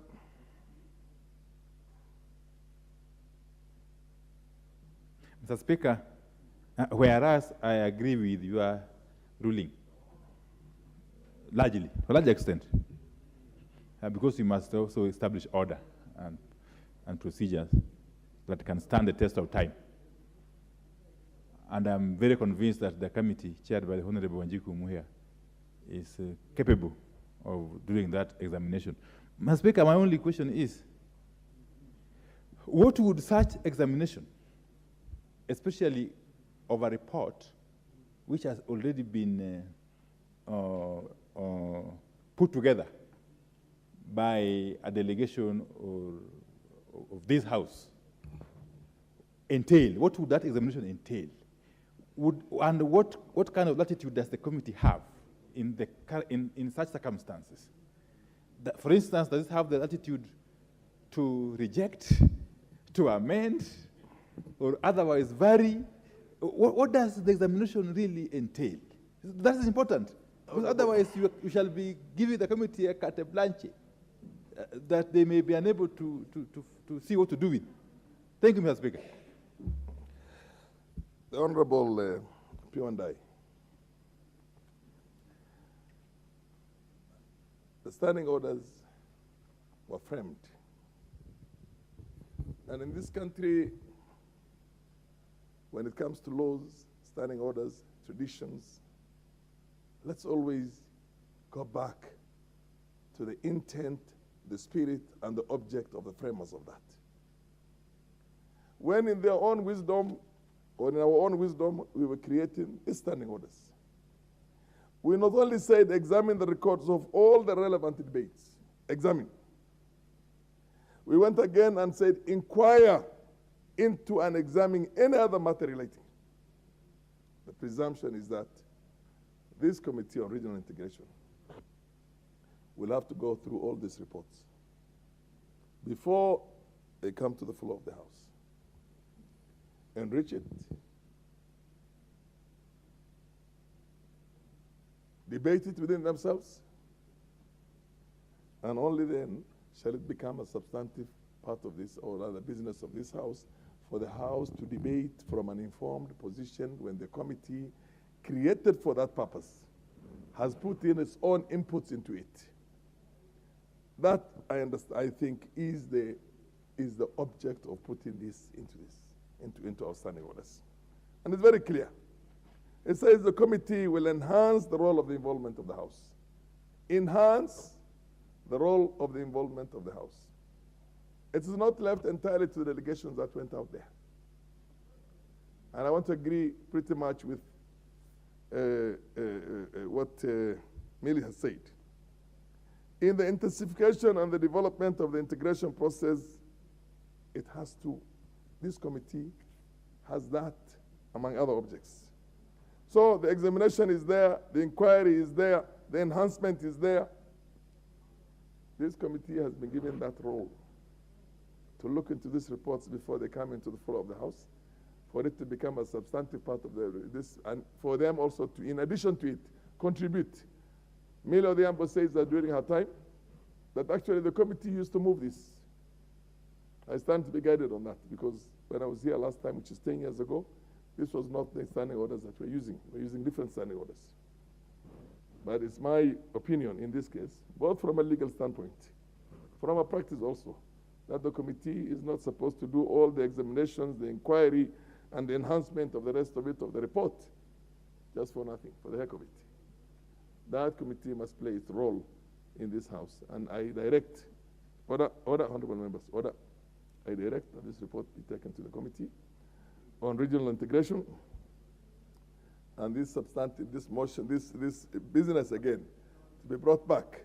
All that we're going to do is we're going to propose the question. The report does not become a substantive business of the House before it's proposed by the chair. Only then is when it's going to become a substantive business of the House. And once it's proposed, then of course everybody can weigh in. I thought we were putting this to rest, but Rosa Buyo, I'll give you the last question. The last, what do you call, point of order. Thank you, Mr. Speaker. Mr. Speaker, I just want to support your ruling, because two wrongs do not make a right. and standing orders were made for Parliament and by Parliament to ensure that our proceedings are in line with what we want to do. Mr. Speaker, I think that the fact that the chair of Regional Integration Committee has brought it out and has brought it out in good time, I think your ruling is apt. And if we are to ensure that Parliament sticks to its rules, it is the right ruling, and we must not be scared to go back to it. Thank you, Mr. Speaker. Order. Honorable members, the chair had said next order. So there was a little bit of a leeway that was given because of the fact that the matter. Wakili Muriu, what exactly is your point of order? I hope it's not on what the chair has already ruled on. Mr. Speaker, sir.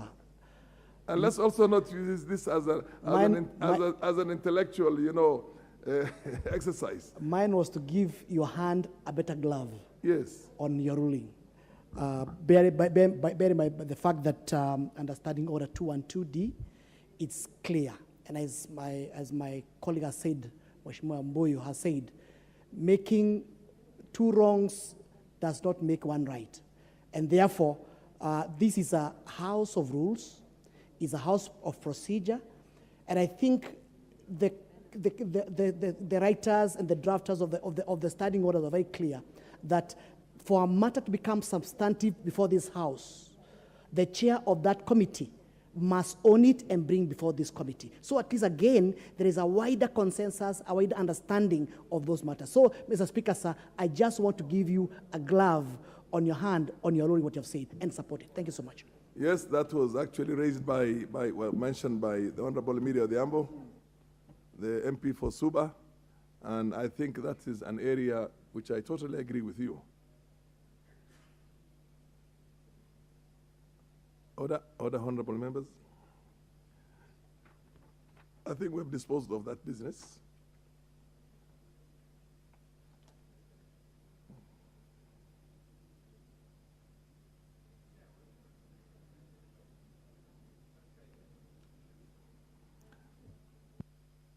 If you stand guided, then what more guidance do you want?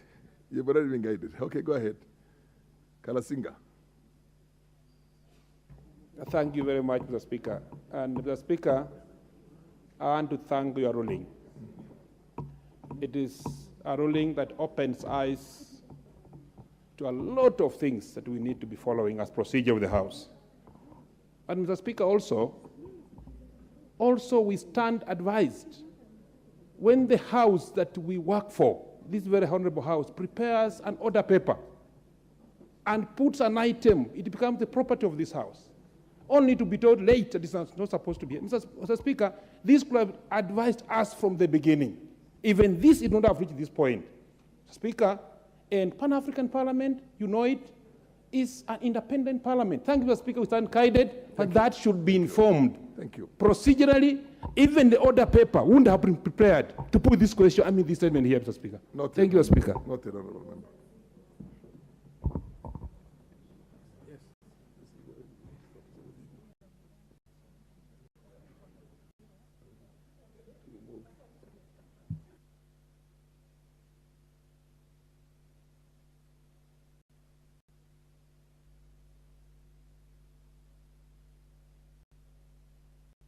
Honorable members, as the communication from the chair by none other than this one is already done, but then by none other than the speaker, was that on the conclusion, or rather the moment we conclude this debate, which we have concluded already, concluded in the sense that we have deferred it until such time that it conforms with our rules, that we are going to go straight to a motion of adjournment by the Member of Parliament for Mosop. So now we're going to go on that motion of adjournment. I'll call upon the MP for Mosop to move that motion of adjournment. Thank you. Thank you, Mr. Speaker, for this opportunity. I wish to move the following motion on the adjournment of the House to discuss loss of property and close of business due to illegal demonstration.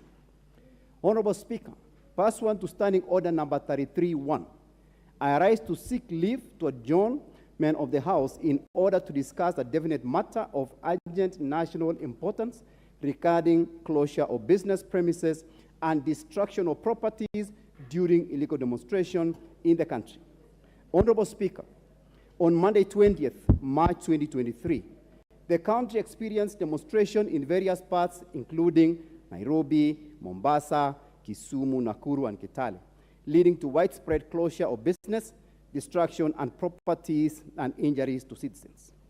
Honorable Speaker, there is great concern in many Kenyans that should this illegal demonstration continue on a weekly basis, as indicated by the organizers, we are likely to experience further losses of properties and even lives. The net effect of such closure of business and properties will have a negative effect on the already struggling economy, which the agitators are seeking to improve.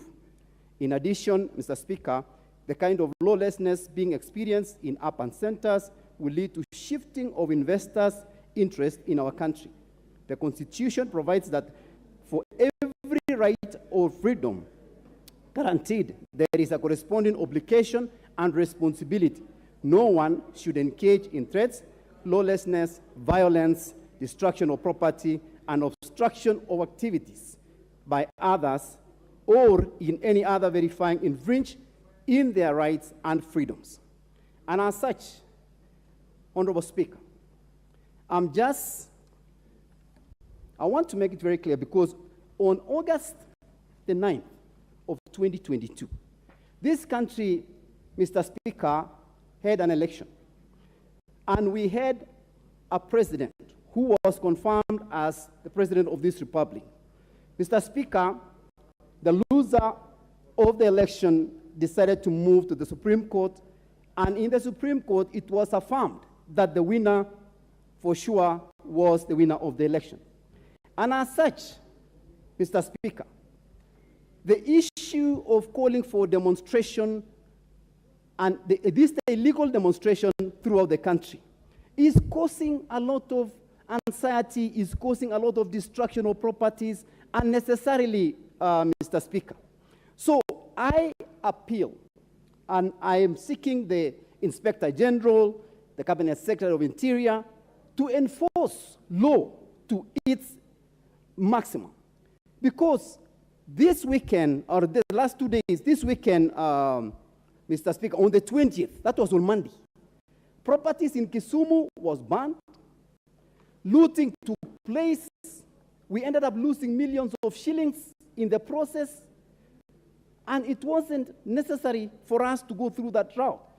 Because according to Article 37, Mr. Speaker, and I will read it here, it says, every person has the right to peaceful and armed to assemble, to demonstrate, to picket, and to present petitions to public authorities. Your Honor, this particular article was infringed because it was not peaceful. There was loss of property. Some lives were lost. And as such, with the loss of such, then it was illegal.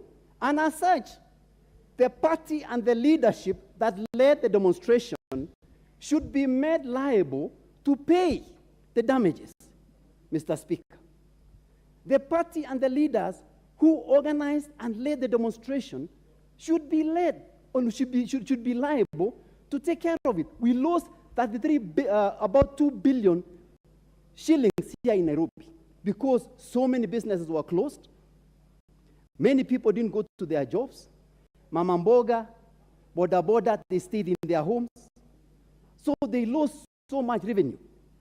And as such, this demonstration, Mr. Speaker, has been going on every year when someone loses an election. What's the point of order, the MP for...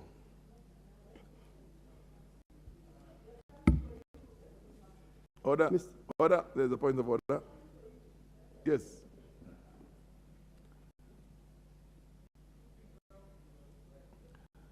Can you give the mic to the Member of Parliament for...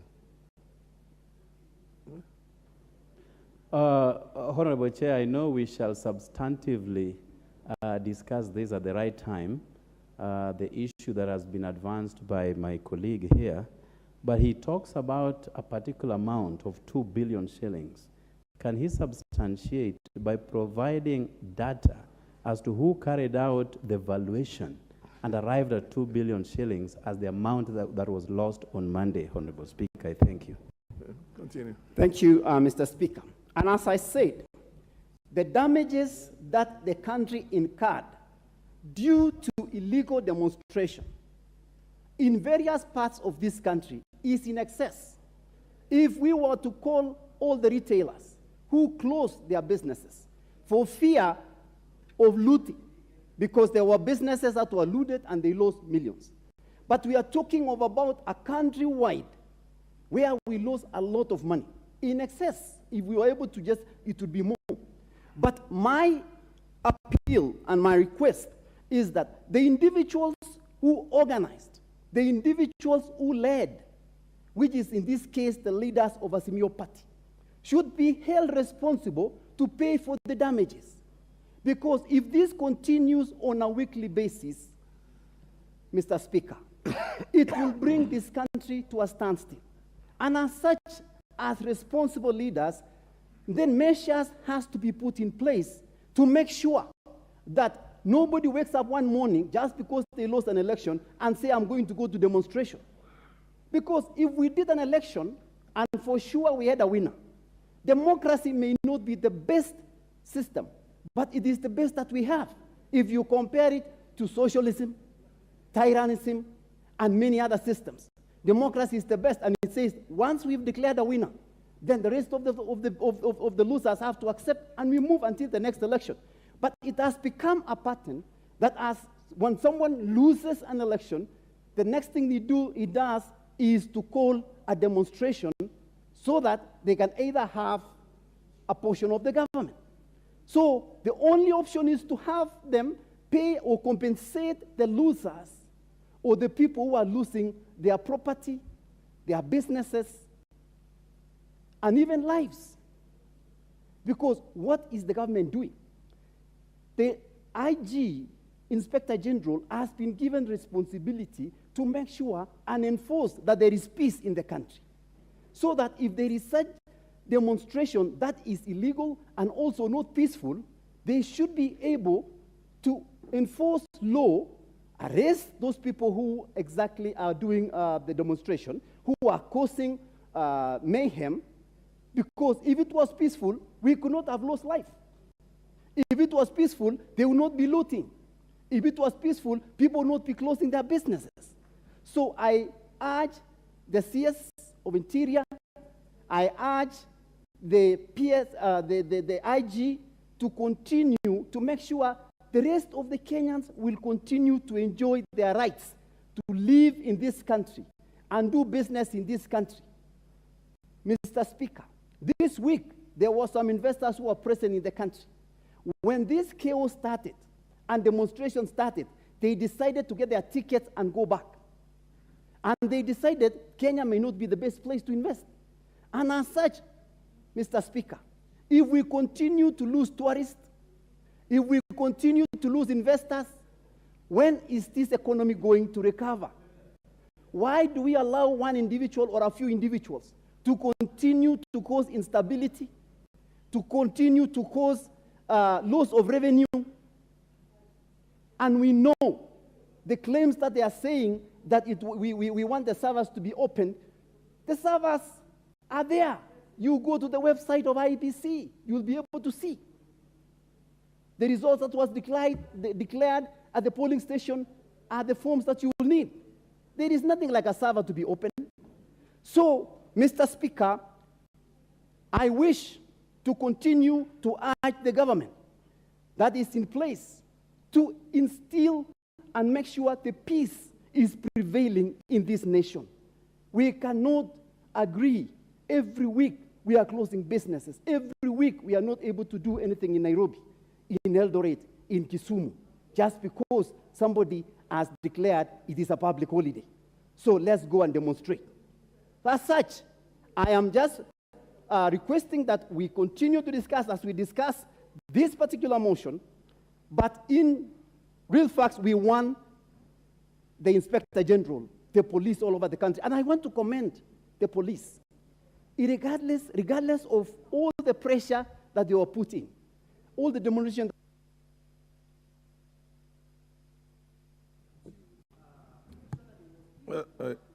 Yeah. You have run out of time.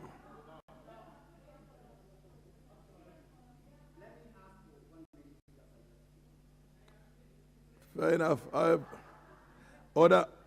You can have one additional minute. I was asking for additional, but Mr. Speaker, allow me to just thank you and end here. As we say, we need peace in this country. Let's demand that the organizers and the leaders of the demonstration to compensate those losses, and also all the businesses that lost their revenue to be compensated by the party and the leaders of the demonstration. Thank you, Mr. Speaker.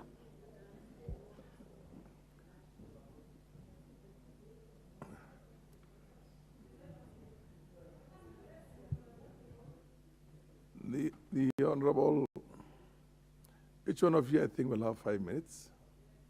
The mover had 10 minutes, am I right? Yeah, I had 10 minutes. The MP for Sotik, Francis Sigay.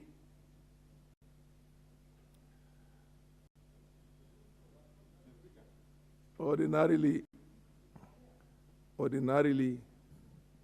I don't know how the system has changed it, but you would want to seek somebody to second you. Yes. You did not seek. There's no second in this, under this. Okay, fair enough. Opio Wandai, leader of minority. Down. Order. I have the mic. A lot has changed for the period I've been away, so Mr. Speaker, I suppose I've got 10 minutes. Mr. Speaker, you want the Speaker? Honorable Wandai. I'm addressing the Speaker. Order. Relax. What is itching you? Order. Don't be itched. Unnecessary. Order, Honorable Wandai. Order. Honorable members. Order. Baya. Honorable members, it will be my pleasure to send as many members of parliament out of this house as are going to be unruly. And I'm warning both sides. You address the Speaker. You don't address one another across the aisle. And if that should happen, it's not going to matter whether you are the leader of the minority here or whether you are Owen Bayer, the deputy majority leader. I'll send you out of the house. Order, honorable members, Opio and I proceed. Honorable Speaker, thank you. Let me start, perhaps, by reminding ourselves.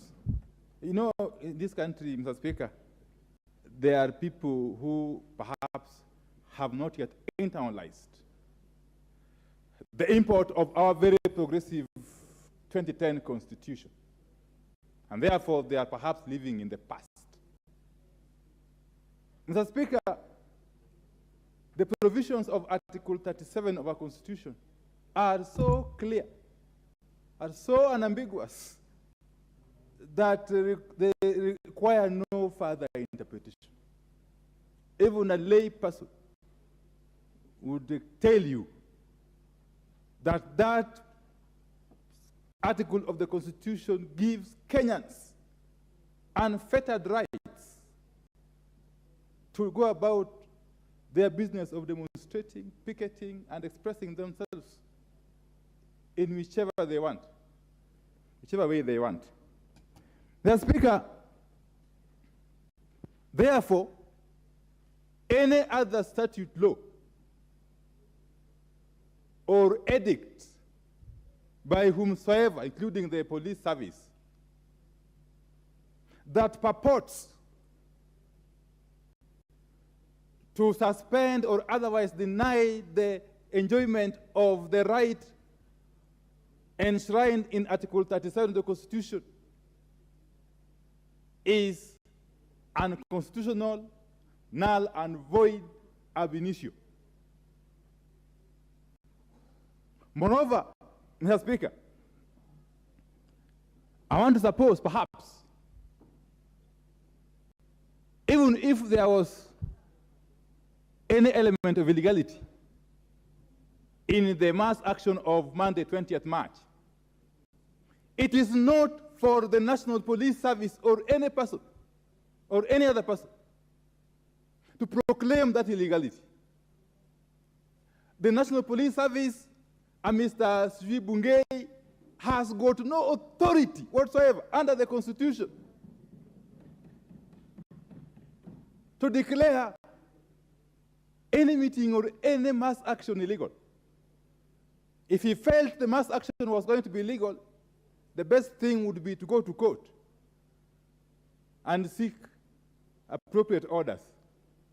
And therefore, that's why I'm saying there are people in this country who are still living in the past. These are basically the Kanu Nyayo era hangovers,